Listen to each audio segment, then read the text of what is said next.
I don't like paper training at all, to be honest with you. And in particular, wee-wee pads are, in my estimation, one of the worst things you could possibly do with your dog.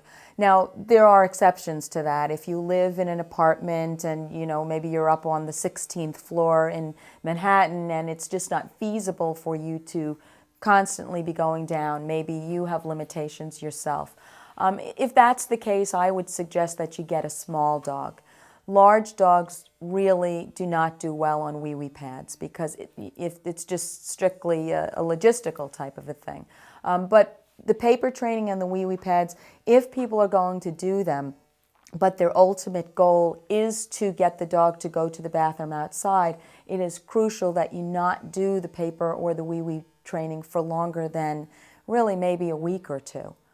Of course, you want your dog to be inoculated and have all of its shots, but the benefit of taking your dog outside to go to the bathroom as quickly as possible really, in my opinion, outweighs, any disease that your dog is probably going to get outside.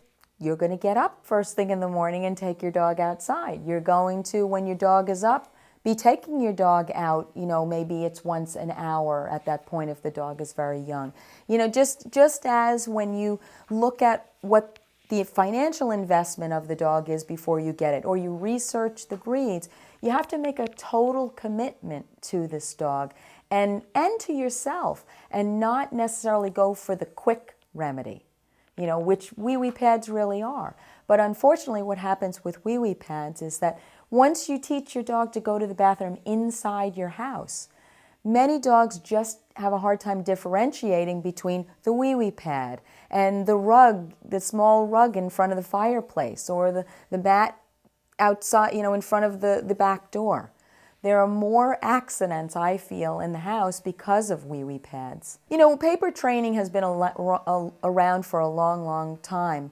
And if done correctly, which is really just to do it for the first week or two, it's really not that difficult to switch away from it. But most people don't do that.